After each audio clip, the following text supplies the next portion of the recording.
ID JEE 1992 में एक सवाल आया था जो कि थोड़ा कंट्रोवर्शियल रहा, पर अच्छा सवाल है। उसको देखने की कोशिश करते हैं और बड़ा नया थॉट है, अच्छे से सॉल्व करने की कोशिश करते हैं। इस सवाल में क्या होता है, मैं सवाल पे सीधे आता हूं। इस सवाल में एक रॉड है जो कि अपने सेंटर पे हैंग है और एक इंसेक्ट ऊपर से फॉल करता है एट अ डिस्टेंस L/4 पर, और वो उसके बाद चिपक जाता है। और रॉड जैसे चिपकेगा तो आपको भी पता है टक्कर के कारण वो घूमना स्टार्ट करेगी। अब वो जैसे घूमना स्टार्ट करती है वहां तक तो खेल सही है, वहां तक तो आसान बात है, घूमना स्टार्ट करेगी, आसानी से आंसर निकाल सकते हैं क्या ओमेगा होगा। लेकिन अब उसके बाद का खेल सबसे इंपॉर्टेंट है। यहां पर वो बोलता है कि जैसे ही वो घूमना स्टार्ट करती है, the insect move towards the end B such that rod rotate with constant angular velocity omega. Rod constant angular velocity omega से घूमती रहती है जब वो चलता है। और उसके बाद दो पार्ट दिए हुए हैं, उनको निकालना है, उन पर बात करेंगे। पहले हम ध्यान से सवाल को समझते हैं कि क्या होगा। तो पहला पार्ट तो आसान है। पहला पार्ट मतलब अगर मैं पहले से करके रखा हुआ है कि गिरेगा तो उसका ओमेगा कितना आने वाला है, तो ओमेगा अपन सिंपल एंगुलर मोमेंटम कंजर्वेशन से ओमेगा निकाल लेंगे। That is not a big deal, because हमारे जो पार्टिकल है उसका जो इंसेक्ट है उसका इनिशियल एंगुलर मोमेंटम 0.4 mvl/4 था। बाद का मोमेंट ऑफ इनर्शिया हमने लिख दिया और सीधे ओमेगा की वैल्यू आ गई। अब वो इंसेक्ट चलने लगता है। अब वो इंसेक्ट चलने लगता है ताकि रॉड का ओमेगा ना घूमे, रॉड का ओमेगा ना बदले।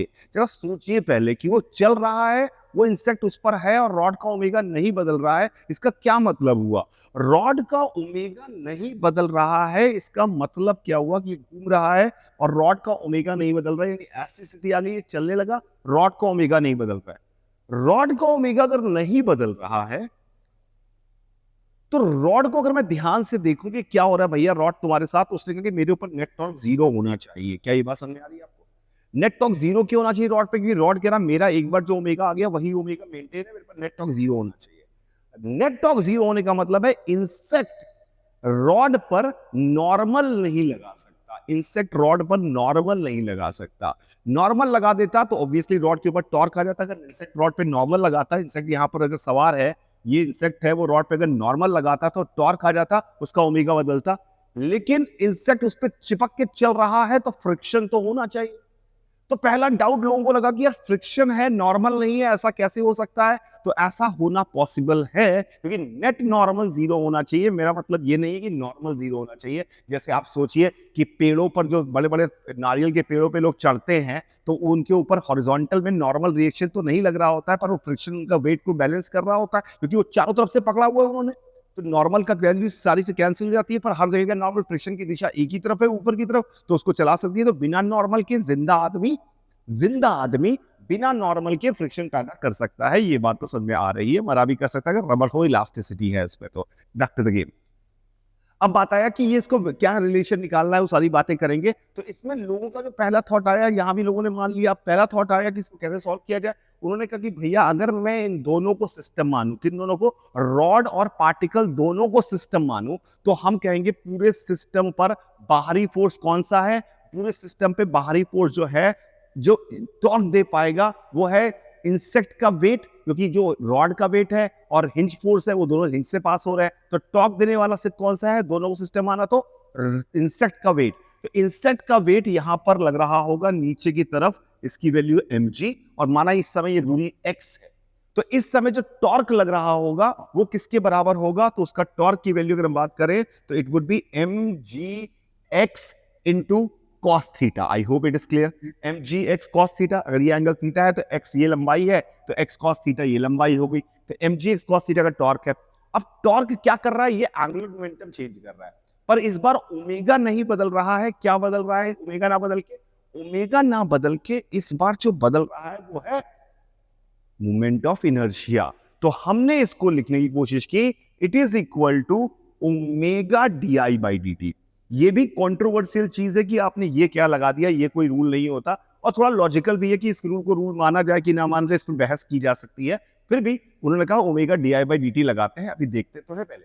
तो ओमेगा di/dt लगाते हैं तो आई की वैल्यू हम लिखने की कोशिश करते हैं। तो आई की वैल्यू अगर आप बात करें तो रॉड का हो गया ml² और हमारे इंसेक्ट का हो गया mx²। आई बराबर ml² प्लस mx²। तो di/dt की वैल्यू अगर हमारे पास आ जाएगी तो di/dt की वैल्यू आ जाएगी 2mx dx/dt। I hope it is clear. 2mx dx by dt, ये हमारे पास वैल्यू आ जाएगी। तो हमने इक्वेशन लिखी mgx cos theta is equal to omega into 2mx dx by dt। I hope it is clear. Omega 2mx dx by dt, I hope it is clear. Check कर लीजिए इतना बात क्लियर है कि नहीं क्लियर है। Okay तो अब देखा आपने, तो अब इसमें क्या है कि अगर आप देखें कि cos थीटा, ये हमारे पास इक्वेशन आ गई। अब देखते हैं इस चीज को।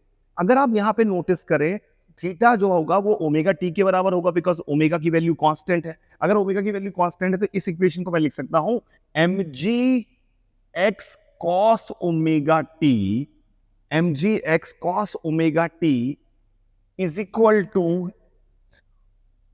2mx omega dx by dt। अब इसमें कुछ चीजें कट रही हैं, x कटा, m कटा, x कटा, m कटा, ये हमारे पास कट गया। तो हमारे पास क्या आ गया, g cos omega t into dt divide by 2 omega is equal to dx। इसका इंटीग्रेशन करना है। अब इस सवाल में दिया हुआ था हमारे पास कि if the insect reaches the end B when the rod has turned through an angle 90 degree, determine V। V की वैल्यू निकालनी है। तो अब बस इस इक्वेशन में सवाल सॉल्व हो जाएगा अगर आप ये करेंगे कि इसकी वैल्यू L/4 से L/2 डालेंगे, x की वैल्यू, उतनी देर में t की वैल्यू डालेंगे 0 से लेकर π/2 ओमेगा तक। And by solving this equation you will get your answer, and answer हो जाएगा।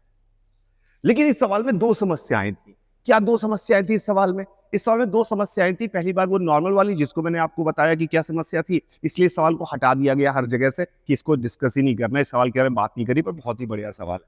दूसरा कि आपने omega D by D T कैसे यूज किया, ये भी एक समस्या थी।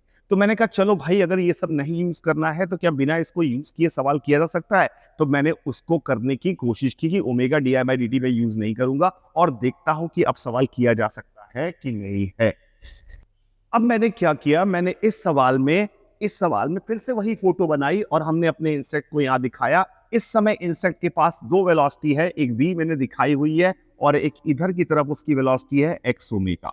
इधर की तरफ इसकी वेलोसिटी है x ओमेगा, और इस पर लगने वाले अगर फोर्स की बात की जाए तो इस पर लगने वाला फोर्स मैं दूसरे कलर से दिखा देता हूं। इस पर लगने वाला फोर्स जो है, एक है mg जो नीचे इधर की तरफ लग रहा है, mg इधर की तरफ लग रहा है और ये एंगल भी थीटा होगा, और दूसरा है यहां पर फ्रिक्शन या जो भी फोर्स है अलोंग द लेंथ वो फ्रिक्शन ही होगा। लेट्स से वो एफ भी नॉर्मल तो लग नहीं सकता, तो नॉर्मल नहीं है, फ्रिक्शन फोर्स मान लिया, तो एफ फोर्स लग रहा है, यानी इसके ऊपर दो फोर्स लग रहे हैं, एमजी और फ्रिक्शन। नॉर्मल क्यों नहीं माना? क्योंकि आपको पहले बताया नॉर्मल तो जीरो होगा, सारे रिजल्टेंट ऑफ नॉर्मल जीरो आने वाले हैं। मैंने कहा ठीक है। अब देखते हैं, अब हमने क्या किया, इन दो दिशाओं को कर्वीलिनियर मोशन में मैंने आपको सिखाया था, वही काम फिर से कर रहा हूं। इन दो दिशाओं में फोर्सेस को तोड़ा, इसको 1 दिशा मान लिया, इसको 2 दिशा मान लिया, इसको 1 दिशा मान लिया, इसको 2 दिशा मान लिया। तो जो इस 2 दिशा का फोर्स है वो क्या क्या कर रहा है? 2 दिशा का फोर्स इस वाली स्पीड का मैग्नीट्यूड बदल रहा है और इस वाले का दिशा बदल रहा है। ये दो काम कर रहा है। क्या दो काम कर रहा है, समझ में आया आपको? उसने जो ये v है इसका वो दिशा बदल रहा है, और इस एक्स ओमेगा का क्या कर रहा है, मैग्नीट्यूड बढ़ा रहा है, जो कल मैंने आपको सिखाया था, लास्ट वीडियो में सिखाया था, वही सेम कॉन्सेप्ट याद किया। तो मैंने इक्वेशन क्या लिखी? मैंने इक्वेशन लिखी mg cos theta is a net force बराबर m इंटू में क्या, एक्सेलरेशन। एक्सेलरेशन क्या है? इसका मैग्नीट्यूड बदलना और इसकी दिशा बदलना। इसका मैग्नीट्यूड बदलना है तो क्या लिखा हमने? इसका मैग्नीट्यूड बदलना लिखा तो मैंने लिखा dx by D T. Please ध्यान से देखिएगा, dx by D T into omega. I hope इसका मैग्नीट्यूड बदलना लिख लिया। और उसके साथ क्या लिखा? उसके साथ लिखा v ओमेगा। ये लिखा v ओमेगा। तो mg cos theta is equal to ma लिख दिया और कुछ भी नहीं था। आई होप मैंने आपको सिखाया था, आपको बात समझ में आ गई होगी। तो mg cos थीटा बराबर ये लिखा। अब मैं इस इक्वेशन को देखता हूं, m से m कैंसिल हो गया, तो हमारे पास क्या आ गया? ये हमारे पास आ गया g cos थीटा बराबर 2 omega dx by D T. g cos theta बराबर 2 omega dx by D T. और अगर आप पिछले सवाल में, पिछले पार्ट में यहां देखें तो यहां पर भी वही आया था, g cos theta by 2 omega is equal to dx by dt। यानी सेम आंसर यहां से भी आने वाला है, यानी काइनेमेटिक्स से भी सवाल वो करते तो वही आंसर था। तो इसका मतलब है कि इन सारे केसेस में अगर आप टॉर्क को, अगर ओमेगा बदल नहीं रहा हो और आई से चेंज हो रहा हो ओरिएंटेशन चेंज होने से, you can use torque is equal to omega D I by D T, जो शायद इस बात से प्रूव होता है। वैसे एक बार और चला के इस वीडियो को देख लीजिएगा, और सवाल तब तक हो नहीं पाएगा जब तक आप दोनों मेथड से अपनी कॉपी में खुद से नहीं कर लेते। ये जरूरी है, तो कॉपी में एक बार खुद से करने की कोशिश करिएगा कि क्या हो रहा है, and try to get the answer. 1992 का जेई एडवांस का सवाल है, जेई का सवाल है। बाय रहेगा सभी को।